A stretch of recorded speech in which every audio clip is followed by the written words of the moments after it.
Hello students, कैसे हैं आप सब लोग। उम्मीद करती हूँ सब अच्छे होंगे और स्वस्थ होंगे। मैं Meena Rana ICT virtual class में आपका स्वागत करती हूँ।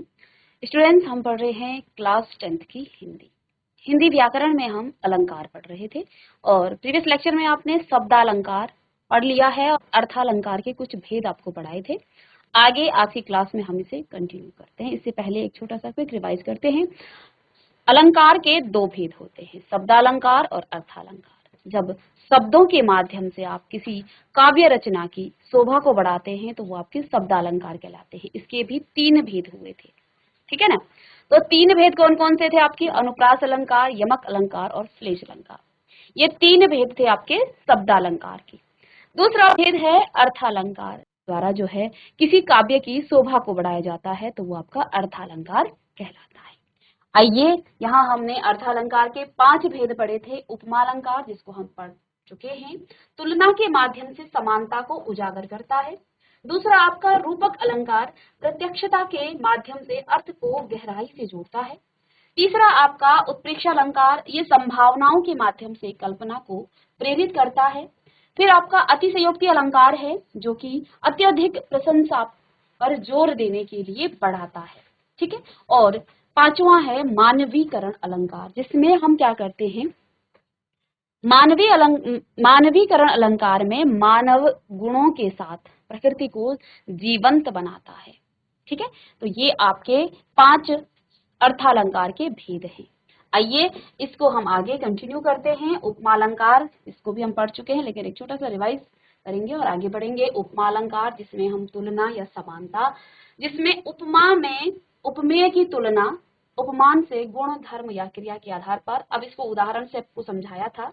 उपमेय क्या होता है? वह शब्द जिसकी उपमा दी जाए, या फिर दूसरे शब्दों में कहें तो वह वस्तु जिसकी तुलना की जा रही हो, है ना, जिसकी तुलना की जा रही हो, उसे हम क्या कहते हैं? उसे उपमेय कहते हैं।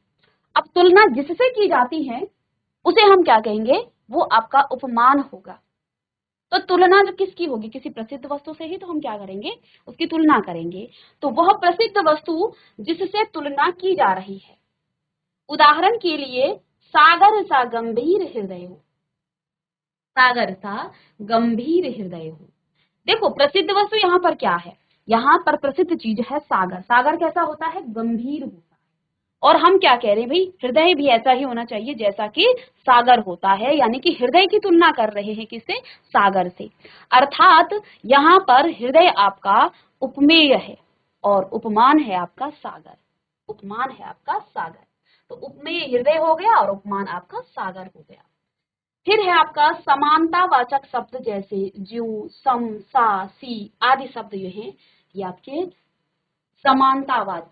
समान धर्म वह शब्द जो उपमेय व उपमान की समानता को व्यक्त करने वाले होते हैं, वो आपके समान धर्म होते हैं। जैसे हमने जो है क्या कहा यहाँ पर? गंभीर, सागर सा गंभीर हृदय हो। क्या हो? गंभीर हो। जिस प्रकार से सागर गंभीर होता है, ऐसे ही हृदय भी गंभीर होना चाहिए। तो यहाँ पर समान धर्म क्या है? यानी किस चीज से हम तुलना कर रहे हैं, किस चीज से समानता कर रहे हैं? गंभीर होने से। भाई हृदय भी कैसे होना चाहिए? हृदय भी आपका गंभीर होना चाहिए, सागर की तरह। आई बात समझ में? तो हृदय भी आपका सागर की तरह गंभीर होना चाहिए। तो यहाँ पर कुछ शब्द आ जाते हैं, जैसे कि ज्यू, सम, सा, सी आदि शब्द यहाँ पर आ जाते हैं। तो ये आपके क्या हो जाते हैं? समानतावाचक शब्द कहलाते हैं। बात समझ में? नेक्स्ट है आपका समान धर्म, वह शब्द जो उपमेय व उपमान की समानता को व्यक्त करने वाले होते हैं, वो आपके क्या कहते हैं? समान धर्म कहते हैं। जैसे यहाँ कुछ और उदाहरण हैं। प्रातः नभ था बहुत गीला शंख जैसे। प्रातः नभ था बहुत गीला शंख जैसे। जैसे शंख होता है ना, ऐसे ही प्रातः नभ भी क्या है? क्या है? गीला है। तो यहाँ पर उपमेय हम नभ से जो है क्या कर, नभ की तुलना किससे कर रहे हैं?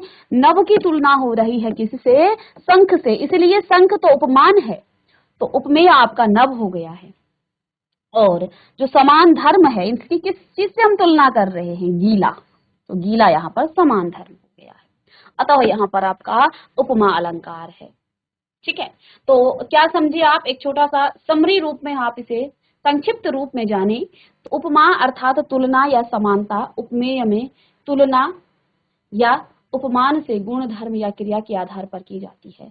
जब किसी उपमेय की उपमान से तुलना की जाती है, समानता दिखाई जाती है, तो वहां पर उपमा अलंकार होता है। तो जब हम कहते हैं ना कि तुम्हारा मुख जो है चंद्रमा के समान है, ठीक है, तो मुख की तुलना हो रही है किससे? चंद्रमा के समान। साथ में यहाँ पर कुछ ऐसे शब्द भी हैं जिनसे आप उपमा अलंकार को पहचान सकते हैं, जैसे जैसे शब्द हो गया, जू हो गया, सम हो गया, सा हो गया, सी हो गया, आदि जो है ये समानता वाचक शब्द हैं। और नेक्स्ट है आपका प्रातः नभ था बहुत गीला शंख जैसे, तो यहाँ पर भी आप जानते हैं यहाँ उपमा की उपमेय से क्या की गई है, यहाँ पर एक समान धर्म के आधार पर यहाँ पर तुलना की जा रही है। तो ये आपका क्या है? उपमा अलंकार है। नेक्स्ट आपका रूपक अलंकार था। रूपक अलंकार में क्या कहा जाता है? इसमें उपमेय पर उपमान का अभेद आरोप किया जाता है। इसमें उपमेय पर उपमान का अभेद आरोप किया जाता है। जैसे देखिए, आए महंत बसंत, आए महंत बसंत, यहाँ बसंत पर महंत का आरोप होने से रूपक अलंकार है। यहाँ बसंत पर महंत का आरोप होने से रूपक अलंकार है। नेक्स्ट देखिए, बंदौ गुरुपद पदुप परागा। चलिए, तो आप जिन्होंने नहीं लिखा है वो परिभाषा लिख लीजिएगा। रूपक अलंकार, तो लिखे रूपक अलंकार, इसमें उपमेय पर उपमान का अभेद आरोप। तो देखिए यहाँ पर एक और इसकी सरल परिभाषा आप लिख सकते हैं कि दूसरी परिभाषा आप लिख सकते हैं यहाँ,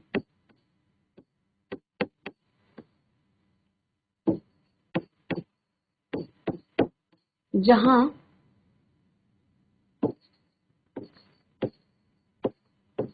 उपमेय और उपमान में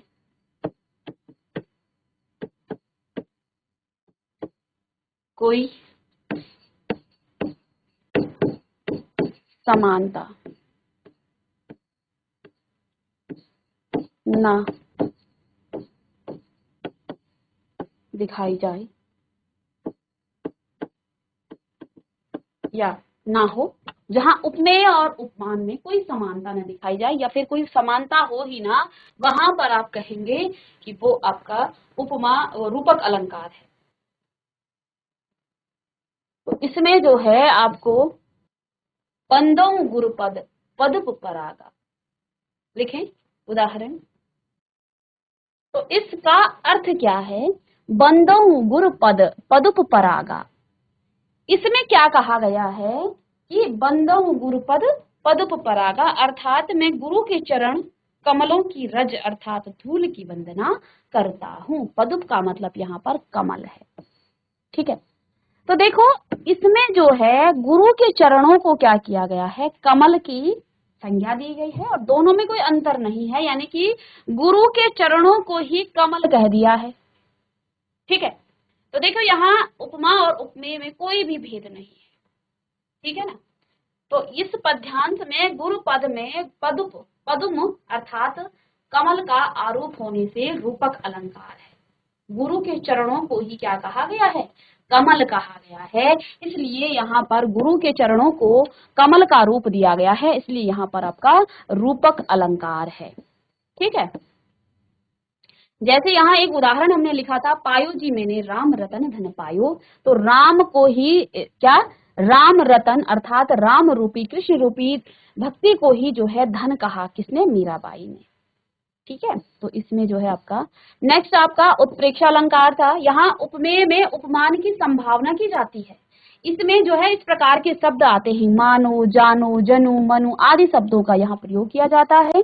जैसे सोहत ओढ़े पीतपट श्याम सलोने गात, मनो नील मणि शैल पर आतप परियों प्रभात, अर्थात श्री कृष्ण के श्यामल शरीर पर पीतांबर ऐसा लग रहा है मानो नीलम पर्वत पर प्रभात काल की धूप अर्थात शोभा पा रही हो। तो इसमें जो है इस प्रकार के शब्द आ जाते हैं। मनु जनु ऊपर भी हमने लिखाया है। तो यहाँ पर देखिए परिभाषा में आपने क्या पढ़ा, क्या होती है उत्प्रेक्ष अलंकार, जहां संभावना हो, उपमेय में उपमान की संभावना की जाती है। ठीक है। अब मानो, मनु, इस प्रकार से शब्द मानो नीलम पर्वत पर, देखो श्री कृष्ण की श्यामल अर्थात उनका श्याम वर्ण है, श्री कृष्ण का श्याम वर्ण है, उनके श्यामल शरीर पर, उनके श्यामल गात पर पीतांबर ऐसा लग रहा है मानो नीलम पर्वत पर प्रभात काल की धूप शोभा पड़ा रही हो। जैसे नीले पर्वत, नीलम पर्वत पर जो है जब सुबह की धूप पड़ती है और वो जो शोभा दिखाई देती है, ऐसी ही शोभा श्री कृष्ण के श्यामल वर्ण पर पीतांबर से, यानी कि उन्होंने जो है अपने श्यामल वर्ण पर जो है पीतांबर वस्त्र धारण किए हुए हैं, तो वो इतने जो है अच्छे लग रहे हैं श्री कृष्ण। ठीक है। तो यहाँ पर मानो नीलम पर्वत पर प्रभात काल अर्थात सुबह की धूप जो है शोभा पा रही है। ठीक है। अब यहाँ से आज की क्लास में आप लिखेंगे अतिशयोक्ति अलंकार। अलंकार बहुत जरूरी है पढ़ना काव्य की दृष्टि से भी, क्योंकि हिंदी में जो आप क्षितिज पाठ्य पुस्तिका से पढ़ते हैं जिसमें आपके काव्यांश आते हैं, तो काव्यांश से ही आपके पास यहाँ पर अलंकार भी पूछे जाते हैं काव्य में, और वहां पर आपको ये मदद भी करते हैं। तो व्याकरण की दृष्टि से और साथ में आपके पद्यांश की दृष्टि से भी ये जो अलंकार है वो आपका इम्पोर्टेंट हो जाता है। जब किसी की अत्यधिक प्रशंसा करते हुए बहुत बढ़ा चढ़ाकर, अतिशयोक्ति, हम क्या करते हैं कभी कभी किसी की बढ़ा चढ़ाकर क्या करते हैं तारीफ करते हैं, तो उसे हम क्या कहते हैं अतिशयोक्ति अलंकार। जैसे देखिए हनुमान की पूंछ में लगन न पाई आग, हनुमान की पूंछ में लगन न पाई आग, लंका सगरी जरी गई, गई निशाचर भाग। इस पद्यांश में हनुमान की पूंछ में आग लगने के पहले ही सारी लंका का जलना और राक्षसों के भाग जाने का बढ़ा चढ़ाकर वर्णन किया गया है। इस पद्यांश में क्या कहा कि हनुमान जी के पूंछ पर आग तो बाद में लगी, लेकिन उससे पहले ही सारी लंका जो है जल गई और वहां के जितने भी राक्षस हैं वो वहां से पहले ही भाग गए हैं। तो ऐसा तो हुआ नहीं था रियल में। रियल में तो क्या हुआ था, जब उनकी पूंछ पर आग लगी तो वो माता सीता के पास गए और उन्होंने जो है माता सीता से जो है आज्ञा ली वहां फल खाने की, तो उन्होंने जो है हनुमान जी की पूंछ पर आग लगा दी और आग लगने के बाद जब हाहाकार मच गया उसके बाद जो है पूरी लंका जली और फिर जो है राक्षस जी, जो राक्षस वहां रहते थे वो सब भागने लगे। लेकिन यहाँ तो बढ़ा चढ़ाकर कहा गया है कि हनुमान की पूंछ में लगन न पाई आग, यानी कि आग लगने से पहले लंका सगरी जरी गई, यानी कि पूरी लंका जो है जल गई। आग नहीं लगी और पहले ही लंका जल गई और गए निशाचर भाग, और जितने भी वहां राक्षस थे वो सारे राक्षस उस पूंछ पर आग लगने से पहले ही भाग गए। तो ऐसा तो नहीं हुआ था, यानी कि इसमें बात को बढ़ा चढ़ाकर कहा गया है, इसमें बात को बढ़ा चढ़ाकर कहा गया है। अतिशयोक्ति अलंकार का ये उदाहरण है। इसमें जो है एक और उदाहरण हम लिख सकते हैं, एक महाराणा प्रताप जी का, आगे नदियां पड़ी अपार, घोड़ा कैसे उतरे पार, राणा ने सोचा इस पार, तब तक चेतक था उस पार। आप जानते हैं महाराणा प्रताप जी का घोड़ा चेतक बड़ा ही तेज भागता था। तो यहाँ इस काव्यांश में आप लिखना चाहें तो लिख सकते हैं, आगे नदियां पड़ी अपार, आगे नदियां पड़ी अपार, घोड़ा कैसे उतरे पार।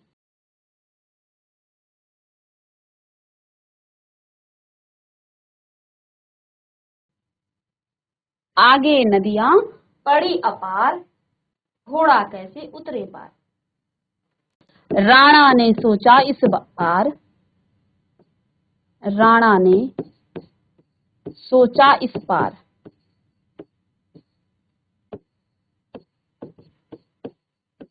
तब तक घोड़ा था उस चेतक था उस पार, तब तक चेतक था उस पार।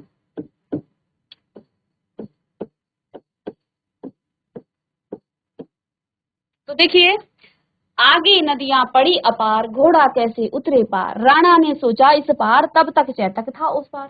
देखो, राणा प्रताप जी युद्ध करते करते नदी के किनारे आ गए और नदी जो है बहुत विशाल थी। तो उन्होंने क्या सोचा, राणा ने घोड़ा कैसे उतरे, वो जो है इस तरफ जो है सोच रहे थे नदी के इस कोने में, और उनके सोचने से पहले जो है वो इधर सोच रहे थे, तब तक घोड़ा जो है उस पार चला गया। तो यहाँ पर भी जो है एक काल्पनिक बात कही गई है और इसका जो है बढ़ा चढ़ा कर कहा गया था। ठीक है ना, तो इसको भी आप लिख सकते हैं, आगे नदियां पड़ी अपार, घोड़ा कैसे उतरे पार। पार है ये, ठीक है। राणा ने सोचा इस पार, तब तक चेतक था उस पार। तो राणा जी ने, महाराणा प्रताप ने इस पार सोच रहे थे नदी के एक छोर पर, तब तक जो है उस नदी से जो है चेतक इधर पार पहुंच गया है। ऐसा जो है यहाँ पर अतिशयोक्ति अलंकार जो है ये कल्पना से जो है बढ़ करके यहाँ पर जो है बात कही गई है। चलिए अब नेक्स्ट हम लिखेंगे, अंतिम यहाँ पर अलंकार है मानवीकरण अलंकार। मानवीकरण अलंकार, तो जहां कवि काव्य में भाव या प्रकृति को, अपने भाव या फिर प्रकृति को क्या करता है, मानवीकृत कर दे, वहां मानवीकरण अलंकार होता है। जब कवि क्या करता है, अपनी कल्पनाओं से कविताओं को लिखता है, अपनी भावनाओं से जो है वो कविता को लिखता है, या किसी प्राकृतिक दृश्य को देख करके वो कविता लिखता है। तो जब हाँ कवि जो है काव्य में अपने भाव या फिर प्रकृति को जो है मानवीकृत कर दे, वहां पर मानवीकरण अलंकार आपका होता है। इसको आप नोट कीजिएगा। चलिए लिखें इसे, जहां कवि काव्य में भाव या प्रकृति को मानवीकृत कर दे, वहां मानवीकरण अलंकार होता है। चलिए उदाहरण में लिखेंगे, बीती विभा वरी जागरी, अंबर पनघट में डुबो रही, तारा घट उषा उषा नागरी। तो यहाँ उषा अर्थात प्रातः का मानवीकरण कर दिया गया है, उसे स्त्री रूप में वर्णित किया गया है, अतः मानवीकरण अलंकार है। बीती विभा वरी जागरी, अंबर पनघट में डुबो रही, तारा घट उषा उषा नागरी। चलिए, तो इसमें जो है आपका मानवीकरण अलंकार। तो देखिए इसमें क्या किया गया है, यहाँ प्रातः का मानवीकरण कर दिया गया है, उसे जो है स्त्री का रूप दिया गया है। प्रातः जानते हैं आप, सुबह को स्त्री का रूप दिया गया है। ठीक है, अब एक जैसे यहाँ उदाहरण हम लिख सकते हैं दूसरा, कि फूल खिले और जो कलियां हैं वो मुस्कुराई।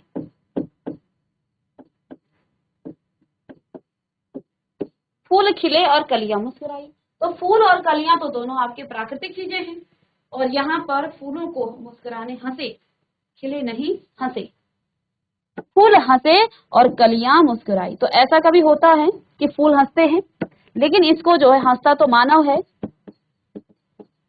तो फूलों को मानव की तरह जिस प्रकार की हम काम करते हैं, हंसता कौन है, मानव हंसता है। तो फूल खिले और कलियां मुस्कुराई। ठीक है ना, तो ये आपका मानवीकरण अलंकार हो गया। इस प्रकार से आज की क्लास में हमने अलंकार को खत्म कर लिया है, यानी शब्द अलंकार और अर्थालंकार हम पढ़ चुके हैं, सभी भेदों को हम पढ़ चुके हैं। उम्मीद करते हैं सभी बच्चों को समझ में आया होगा, और नेक्स्ट क्लास में हम अलंकार पर आधारित प्रश्न लेके आएंगे और उनके माध्यम से भी आपको बताएंगे, क्योंकि जब प्रश्न आते हैं तो वहां पर भी आपको समझाया जाता है, आप आंसर देंगे अच्छी बात है, नहीं तो फिर आपको फिर से समझाया जाएगा, तो रिवीजन भी आपका वहां पर चलता रहेगा। तो बच्चों मिलते हैं नेक्स्ट लेक्चर में, तब तक के लिए थैंक यू।